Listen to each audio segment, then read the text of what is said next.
자, 여러분 안녕하세요. 어니스트와 주식 빌드업의 머니버드입니다. 어니스트입니다. 자, 오늘은 저희가 저평가라는 주제로 얘기를 좀 나눠보겠습니다. 이제 저희 입장에서 이 저평가라는 주제로 얘기를 하다 보면은 보통의 투자자분들하고 좀 생각이 다른 지점이 있고 접근 방법 자체가 좀 다른 게 좀 있거든요. 그러니까 오늘은 좀 그런 얘기들을 하려고 하고요. 어떤 식으로 이 저평가주를 찾아야 되는지 개괄적인 개념 설명도 해드리고 그 안에서 좀 세부적인 팁도 드리는 시간이 될 것 같습니다. 잘 들어보시면 좋을 것 같아요. 일단 이 저평가주라는 얘기를 하다 보면은 개념 정립을 하다 보면 여기로 좀 귀결이 되죠. 현재 가치 대비 가격이 좀 싼 주식, 나는 그런 걸 좀 찾고 싶습니다, 이 얘기로 흘러가거든요. 가치는 높은데 그 가치가 가격에 온전히 반영이 되지 않은 상태인 그런 주식, 그런 주식을 어떻게 찾죠? 라고 질문을 하는 건데 어떤 의견이신가요, 원희님은? 일단 이론적으로 맞는 말인데 근데 실전에서 정말 맞는 말이 되기 힘든 주관적인, 귀에 걸면 귀걸이, 코에 걸면 코걸이가 되는, 그래서 실제로 가치 투자나 뭐 이런 걸 잘하려면은 뭐 미래에 대한 선견지명이 있어야 된다, 아니면은 또는 이거를 비아냥하게 되면은 그냥 운이다, 이런 등등의 얘기가 나오는, 너무나도 주관적인 영역으로 들어가서 통제되거나 컨트롤하기에는 한계가 있는, 모순이 있는, 늪에 빠지는 그런 영역이라고 생각을 합니다.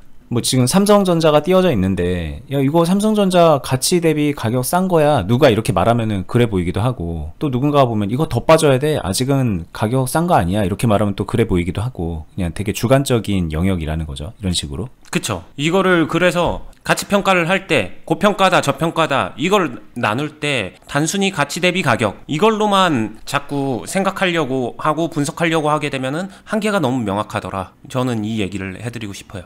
저 같은 경우에는 이런 생각을 해봐요. 기업의 가치를 평가할 수 있는 요소가 어떤 것들이 있을까요? 당연히 여기에 그 중에 하나가 가격이 들어가는 건 맞습니다. 근데 가격이 전부는 아니거든요. 그럼 가격 외에 뭐가 있을까? 한번 생각해보면은 그 기업과 관련된 브랜드 밸류, 이미지, 아니면은 선호도, 아니면은 사업성, 아니면은 자금력, 기타 등등 그 기업이 가지고 있는 주가 외에 가지고 있는 여러 가지 능력치들 있잖아요. 그런 것들도 전부 다 해당 기업의 가치에는 포함이 되거든요. 그러면은 그런 것들이 실전 투자에서는 어떤 걸로 결국에는 반영될까? 이걸 생각해보면은 그 끝에 가서는 수급이나 거래량 이쪽에서 결국에는 지표화 되는 것 같아요. 근데 생각보다 많은 사람들이 가격으로만 보고 있다. 그렇죠. 그러니까 가격만 본다라는 거를 좀 문제 제기를 하는 거고, 저희는 네. 그 가치가 이제 여러 가지 가치 평가의 기준들이 어느 지점으로 모이냐 할 때 가격 말고 수급으로도 모인다, 거래량으로도 모인다, 이거를 일단은 좀 짚고 넘어가는 겁니다. 근데 왜 그럴까요? 그게 무슨 말인지 좀 이해를 못 하시는 분들도 있을 것 같아요. 이걸 약간 쉽게 생각하면은 한번 그렇게 생각해볼까요? 많은 사람들이 그래도 차 좋아하니까 대표적으로 뭐 벤츠, BMW, 아우디 이 세 개를 놓고 볼 때 셋 다 좋은 차예요. 근데 각 기업들이 브랜드 이미지를 강화시키기 위해 굉장히 노력을 한단 말이에요. 왜 그럴까요? 결국에는 소비자한테 선택을 받아야 자신들의 기업 가치가 올라가기 때문이죠. 투자에서는 이 종목도 마찬가지예요. 결국엔 투자자나 주요 기관들로부터 선택을 받아서 투자를 하고 싶어 하는 기업이 되게끔 그렇게 만들어야지 가치가 성장을 한다는 거죠. 그 말은 기관이나 이런 데서 투자가 이뤄지게 되면은 당장의 거래량이 증가를 하겠죠. 이런 현상을 말하는 것 같습니다. 그냥 뭐 인기 있는 주식은 많은 사람들이 사고 파니까 거래량이 늘어날 것이고, 뭐 그렇게 지표화 되는 거죠. 네. 그럼 이제 실전에서 우리가 저평가된 주식을 찾아서 뭐 매매를 한다 그러면 이 거래량이라는 거를 어떻게 활용할 수 있나요? 이런 질문으로 흘러가게 되는데 팁이라고 할 만한 게 있을까요? 있죠. 예를 들면 지금 같은 경우에 이런 상태, 당일 거래량 상위 종목에도 올라와 있고 그러면서 주가가 막 뛰고 있잖아요. 지금 이 상태를 딱 보게 되면은 저평가 상태일까요? 고평가 상태일까요? 여기서 가격만 보는 사람들은 최고가 2,000원 대비 아직 갈 길 많이 남았잖아, 이만큼이나 빈 영역이 더 있는데, 이렇게 생각할 수도 있어요. 가격만 봤을 때 함정이 이런 거죠. 근데 거래량이 막 증가를 한다는 거는 조금 직접적으로 말하면 인기몰이에 성공을 하면서 수급이 늘어난 거잖아요. 투자를 하려고 하는 사람들이 많아진 거예요. 그러면은 여기서부터가 이제 더 중요한데, 지금 이 거래량을 이 이후 흐름에서 이 뒤에 먼 미래에 아니면 가까운 미래에 이거를 이길 수 있을까? 지금보다 더 많은 선택을 받아낼 수 있을까? 이걸로 한번 생각을 해보세요. 그거를 생각을 할 때 이 종목을 뒤집어서 생각해 보면은 과거에 그런 게 가능했었나? 이거를 한번 봐보세요. 생각을 하면서. 그럼 지금 정도 거래량을 이긴다는 게 이 기업이 어찌 보면은 역사의 한 페이지, 새로운 기업의 한계치를 뛰어넘는 정도가 돼야지만 그게 가능할 수도 있어요. 쉬울까요? 쉽지 않을 수도 있겠죠. 이렇게 되면은 이런 상황에 가까울수록 이거는 저평가랑은 거리가 멀고 고평가랑은 좀 가까워지는 상태다. 이렇게 생각해 주시면 되고, 테마주에서 이런 모습이 많이 나옵니다. 네. 그리고 제가 이제 듣다 보니까 좀 이렇게 접근하는 것도 도움이 될 것 같다는 생각도 드는데, 길게 보면 이런 흐름이거든요. 그럼 여기 현재 시점에서 저평가냐 고평가냐를 봤을 때 이거 지금 단기적으로 여기만 놓고 보면, 요만큼만 놓고 보면은 뭐 가격적으로 많이 뛰었으니까 고평가지라고 생각하지만, 또 이거 전체적으로 보면 이거 뭐야, 한참 남았잖아, 완전 저평가인데? 그러니까 이게 가격만 보는 사람의 이제 사고 흐름이거든요. 근데 이제 여기서 어니스트님이 말씀하신 것만 딱 적용시켜 봐도 지금 이만큼의 인기몰이를 하고 있어? 근데 이게 앞으로 이게 더 뛰어난 거를 해가지고 이게 뭐 더 좋은 흐름을 이어붙일 수 있을까라고 했을 때, 아까 이제 그 히스토리를 말씀하셨는데, 히스토리 보면은 잘 나가던 때랑 뭐 크게 다르지 않잖아요. 뭐 이런 것만 놓고 보면은 힘들겠는데? 이런 생각 충분히 할 법하다는 거죠. 이 가격만 놓고 보면 굉장한 갭이 있어서 아직 저평가 같지만 이 거래량을 보면 조금 더 객관적으로 보인다, 이런 느낌으로 받아들이셔도 될 것 같아요. 네, 여기서 그러면은 저평가 상태는 아니지만 그래도 이거를 실전에서 매매를 해볼 때 더 직접적으로 생각해야 되는 거는 요런 정도가 되겠죠. 대표적으로 비슷해 보이는 곳이 요곳인데, 지금 이 빨간색 동그라미와 검정색 네모 박스의 차이점은 뭘까요? 거래량의 지속 여부죠. 비슷한 상태에서 주가가 이렇게 올라가는데, 이 종목은 이 기간 동안에, 이 네모박스 기간 동안에 거래량이 계속 이어붙어 주면서 활성화가 됐어요. 지금은 아직 활성화되진 않았어요. 여기서 차이점은 활성화가 되느냐 활성화가 되지 않느냐, 즉 어느 시점에 고평가가 돼서 거품의 끝이냐, 이거를 가지고 있는 거지, 이 상태가 이거 저평가 종목인데 이렇게 보기에는 좀 한계는 있죠. 저평가에서 벗어나기 시작한 거니까. 오히려 저평가의 단계는 반대로 가야죠. 거래량이 터지기 전인 상태, 오히려 말라 있을 때, 그냥 쉽게 말하면은 개인 투자자분들이 싫어하는 상태의 흐름, 그런 종목들이 저평가일 확률이 좀 더 높더라, 요 정도 이야기입니다. 이거는 사실 되게 간단한 얘기지만 시사하는 바가 되게 크고 매매할 때도 좋은 팁이거든요. 거래량이 지금 붙어있는 종목으로만 얘기를 하게 돼요. 아무래도 얘기를 하다 보면. 그리고 많은 분들이 그런 쪽에 관심을 갖게 되고. 그런데 이 저평가라는 키워드만 놓고 보면 말 그대로 인기가 없는 상태인 거거든요. 그 인기가 없는 이유가 있겠지만 뭐 그런 이유를 차치하고라도 인기가 없는 상태의 종목이다. 그러면 거래량이 없고 수급이 말라 있고 그런 종목이라는 거죠. 그리고 뭐 많은 분들이 거기에다 가치 적용을 하려 그러면 실적도 좋고 괜찮은 기업인 것 같은데 인기가 없네? 그런 종목이 오히려 이제 저평가에 가까운 종목인데, 그런 생각조차도 많은 분들이 안 하고 있는 게 현실이기 때문에 이게 중요한 얘기다라고 말을 할 수밖에 없는 거죠. 한번 이거를 생각해봐도 좋을 것 같아요. 그냥 개인 투자자 기준으로 저평가라고 놓고 봤었을 때 저평가의 시작점, 파동으로는 어떤 모습에 가까울까요? 파동으로는 굳이 따지면은 이런 상태일 가능성이 커요. 점점 하락하고 말라가는, 이럴 때 저평가의 시작에 가깝습니다. 저평가가 완전히 무르익어서 끝나간다, 끝날 때가 다 됐는데, 그럴 때는 여기는 굉장히 짧은데 좀 횡보하거나 이 밑에서 바닥을 다져주는 흐름, 이런 것들이 나옵니다. 근데 저는 포인트를 좀 두고 싶은 거는, 요런 포인트가 오히려 개인 투자자들이 알고 있으면 좋아할 수도 있을 법한 포인트예요. 이런 식으로 이 종목도 저평가의 끝자락이 기회가 상대적으로 되게 짧거든요. 이럴 때 잘 들어가게 되면은 바닥에서 잘 샀지, 이런 게 실전에서 그렇게 보여지는 매매가 되는 것 같고요. 두 번째 타협점은 요런 데 있을 것 같아요.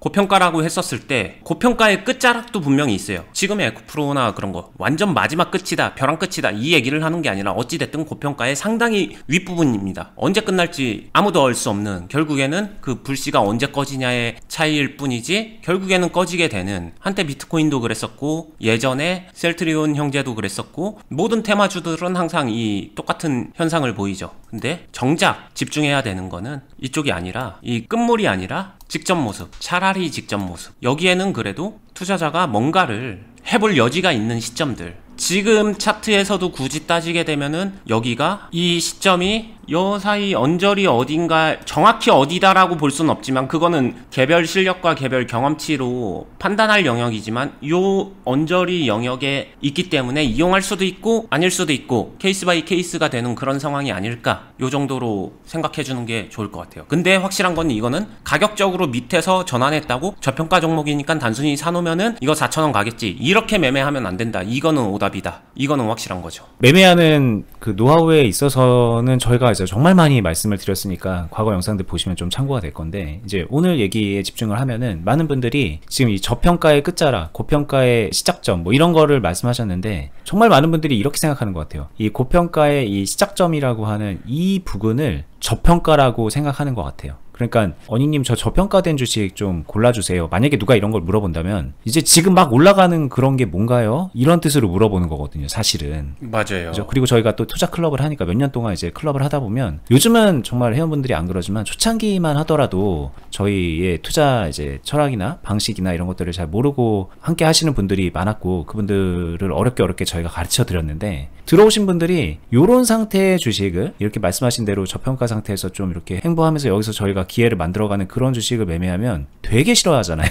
이런 걸 도대체 왜 하냐, 막 이런 느낌으로 받아들이잖아요. 근데 한편으로 그분들 다 마음속으로는 저평가된 주식으로 돈 벌고 싶어 하거든요. 근데 그래서 저평가된 주식을 하면은, 그런 걸 알려드리면은 막 싫어하는 거예요. 왜 그럴까 생각하면 다 이거에 이제 꽂혀있기 때문에, 고평가의 시작점에 꽂혀있기 때문에 그런 거 아닐까라는 생각도 해봅니다. 네, 각각의 밸류에이션 상태에 맞는 투자 방법이나 매매에 더 궁합이 잘 맞는 그런 적합도가 있는 건데, 그런 개념이나 매칭이 잘 안 서 있다에 가까운 거고, 그만큼 경험치나 실력이 부족하다는 말에 다른 말이라고 생각을 해요. 개인적으로 이 저평가 상태일 때, 저평가가 시작돼서 저평가가 지속되고 있었을 때, 이때 가장 좋은 매매가 뭔데라고 하게 되면 저는 자신 있게 말할 수 있거든요. 제가 매매한다면 빌드업이나 매집을 하겠다, 이것보다 좋은 건 없어요. 그게 당연한 거고. 근데 저평가 주식을 사서 빨리 수익 내고 싶다라고 하게 되면 사실 저평가 주식을 사면은 안 되죠. 빨리 수익 내고 싶은데. 그거는 오히려 고평가의 시작 단계 종목을 사는 게 더 궁합이 잘 맞지 않을까, 이런 생각을 합니다.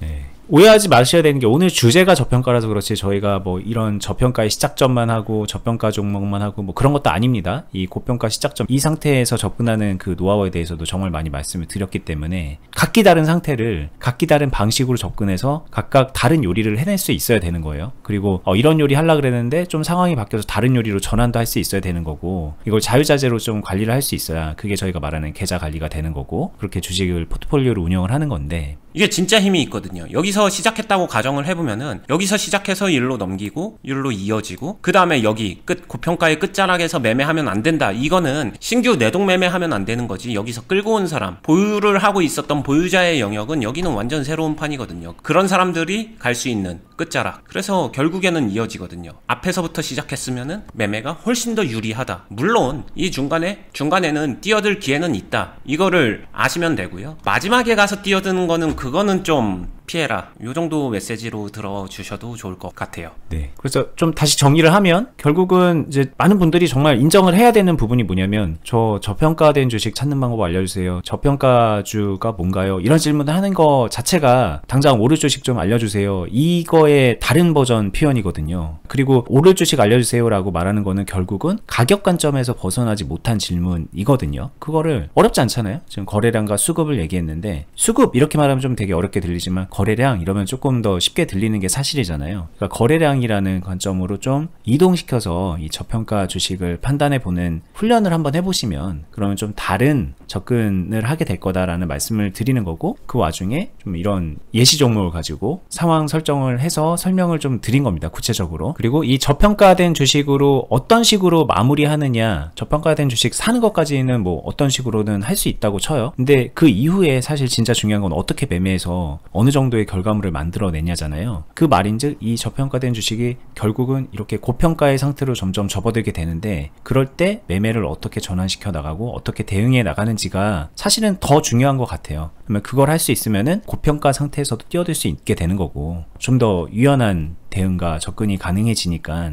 네, 이렇게 큰 틀 안에서 개념을 올바로 세워드린 거고, 이 개념을 이제 실전에서 더 잘 사용하고 훨씬 더 유용하게 힘있게 아니면은 가치 있게 사용하기 위해서 저는 진짜 많이 노력하는 영역이 말했던 대로 단순히 이렇게 거래량만 비교하게 되면은 쉽게 개념적으로는 이해가 되는데, 여기서 이제 진짜 힘은 수급 분석을 할 줄 알게 되면은 이제 저평가에서 무조건 모든 종목이 저평가에서 고평가로 넘어가진 않거든요. 저평가에서 고평가로 넘어가는 가능성, 아니면 여기서도 중요한 거는 이제 이게 이어붙어 주는지 아닌지를 판단하는 게 중요한데, 지켜보면서 이제 판단을 해야겠죠. 이때 이렇게 이어붙어 줄 수 있을 만한지, 그런 수급 상태인지 아닌지 등등 실전에 직접적으로 필요한 것들하고 연결되는 거는 결국에는 수급의 변화에 따른 힘, 이런 것들을 좀 많이 실전에서는 필요한 것 같다라고 생각을 하고요. 수급 분석이 어렵긴 하지만 그만큼 그거를 많이 훈련해두면은 좀 가치 있게 쓰일 수 있다. 그리고 가치평가에서 수급은 직접적으로 연결이 되더라. 이런 얘기도 참고로 해드리고 싶습니다.